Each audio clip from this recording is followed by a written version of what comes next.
हमारा आज का टॉपिक बहुत ही इम्पॉर्टेंट और बहुत ही इंटरेस्टिंग टॉपिक है। काफ़ी टाइम से आप लोगों की तरफ से रिक्वेस्ट आ रही थी कि इस टॉपिक के बारे में बात की जाए, गाइड किया जाए। जैसे कि टॉपिक आपने देखा होगा, इट्स अबाउट वीज़ा रिफ्यूज़ल। देखिए, मार्केट में बहुत सारी मिसकंसेप्शंस हैं, बहुत सारी बातें सही हैं, बहुत सारी बातें गलत हैं।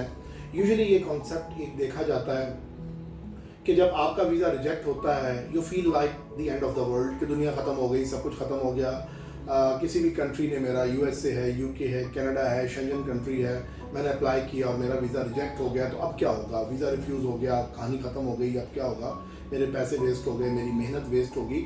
It's not like that. पहले तो आपको ये समझना चाहिए कि वीज़ा रिफ्यूज़ल कितनी तरह का होता है और किस किस तरह के वीज़ा रिफ्यूज़ल में आपके पास स्टिल होप होती है। आप उसके बावजूद रिफ्यूज़ल के आप उसको काउंटर कर सकते हैं, रिफ्यूज़ल रीजंस को, and you can get the visa. Refusals दो तरह के होते हैं। अगर हम मेन कैटेगरीज की तरफ जाएं तो नंबर वन, आपका वीज़ा किसी भी कंट्री में आपने अप्लाई किया, ख्वाह वो विजिटर वीज़ा है, वर्क परमिट है, सेटलमेंट वीज़ा है, एजुकेशन स्टूडेंट स्टडी वीज़ा है, कोई भी टाइप ऑफ वीज़ा है, अगर आपने अप्लाई किया और वो रिजेक्ट हो जाता है तो दो तरह का वीज़ा रिजेक्शन आता है। एक विद राइट टू अपील होता है, एक with no right to appeal या विद बैन होता है। अब जो आपका रिफ्यूज़ल विद बैन होता है, डिफरेंट कंट्रीज की डिफरेंट पॉलिसीज हैं। कोई कंट्री 1 साल का, 2 साल का, 5 साल का, 10 साल का या लाइफ टाइम बैन आपको लगा सकता है कि भाई आपने जो केस सबमिट कराया था, we are not happy, we are not satisfied, आपका वीज़ा हम रिजेक्ट कर रहे हैं। सिर्फ रिजेक्ट नहीं कर रहे बल्कि हम इस पर इतने वक्त का बैन भी लगा रहे हैं, यानी आप इतने अरसे तक मजीद अब अप्लाई नहीं कर सकते। अब समझने की बात यह है कि यूजुअली ये जो बैन लगते हैं वो क्यों लगते हैं? आपने कोई फेक डॉक्यूमेंट्स दिया, आपने कोई फेक इंफॉर्मेशन दी, अपने आप को मिसरिप्रेजेंट किया। छोटी सी एग्जांपल दे देता हूँ कि आपसे उसने पूछा वीज़ा एप्लीकेशन फॉर्म में कि क्या आपने पहले कभी यूके, यूएसए, कनाडा, किसी भी कंट्री की एग्जांपल ले लें कि आपने कभी अप्लाई किया था। आपने अप्लाई किया था कुछ अर्सा पहले, कुछ साल पहले रिफ्यूज़ हुआ था और आप कहते हैं नहीं किया था। This could be a main reason of your refusal with ban, कि आपने झूठ बोला।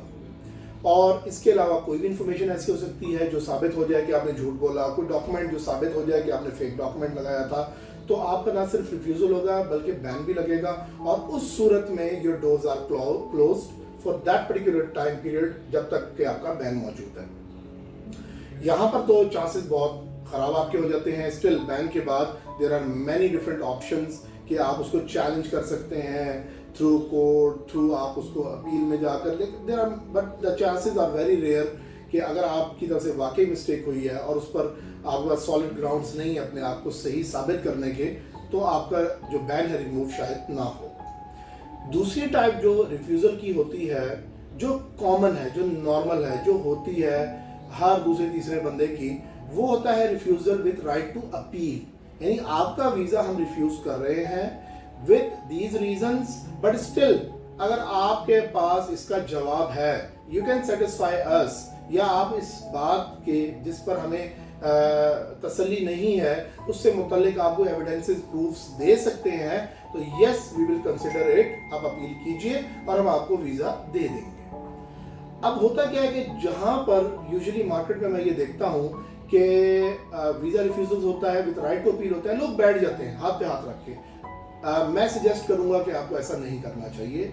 अगर आपने मेहनत की है केस पर एंड स्टिल यू बिलीव कि आपके केस में जान है और उसके जो रीजंस लगे हैं रिजेक्शन के, उन रिफ्यूजल्स की आपके पास लॉजिक्स हैं, एविडेंसेस हैं, प्रूफ्स हैं और आप उसको एक्सप्लेन कर सकते हैं अच्छे तरीके से।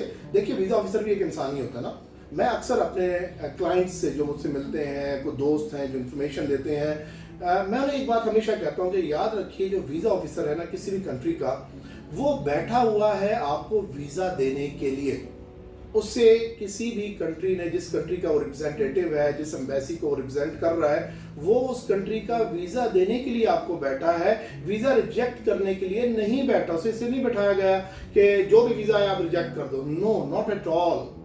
वो वीज़ा देने के लिए बैठा है, लेकिन हर कंट्री की अपनी एक रिक्वायरमेंट्स हैं, कुछ बेंचमार्क्स हैं, एलिजिबिलिटी क्राइटेरियाज हैं कि इस टाइप के वीज़ा के लिए ये रिक्वायरमेंट्स आपकी पूरी होनी चाहिए।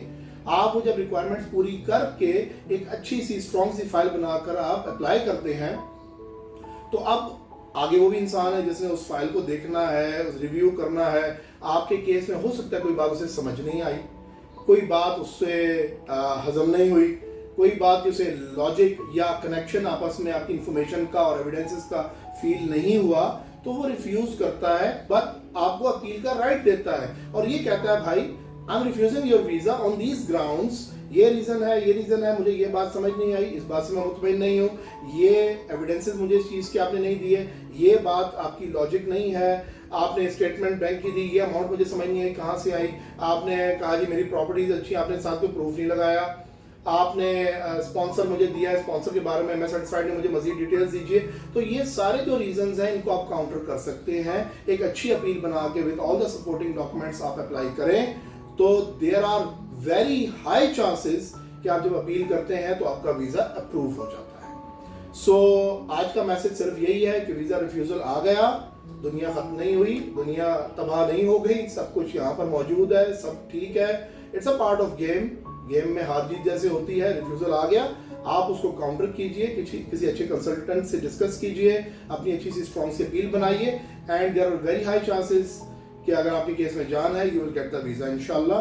तो बाकी आपसे एंड में यही मेरी रिक्वेस्ट है कि अगर आपने अब तक हमारा चैनल सब्सक्राइब नहीं किया तो काइंडली से सब्सक्राइब कीजिए और बेल आइकन को प्रेस कर दीजिए ताकि हमारी जो भी अपडेटेड वीडियो इस तरह के इंपॉर्टेंट टॉपिक से रिलेटेड आती रहती हैं आप तक टाइमली पहुंचे, और इस चैनल को मैक्सिमम शेयर कीजिए ताकि आपके और भी जो जानने वाले हैं इसको सब्सक्राइब करें। और हम बहुत सारे ऐसे टॉपिक्स पर वीडियो बनाते रहते हैं, जैसे मार्केट के डिफरेंट स्कैम्स हैं, जो फ्रॉड्स चल रहे हैं, जो मिसकंसेप्शंस हैं मार्केट में, जो डिफरेंट रॉन्ग प्रैक्टिसेस हो रही हैं जिससे लोग अपने टाइम का और पैसे का नुकसान कर रहे हैं, उससे वो बच सकें। तो काइंडली आप इसको शेयर कीजिए, ये भी एक सदका जारी है, कोई आपकी वजह से बच जाए किसी फ्रॉड से, किसी स्कैम से।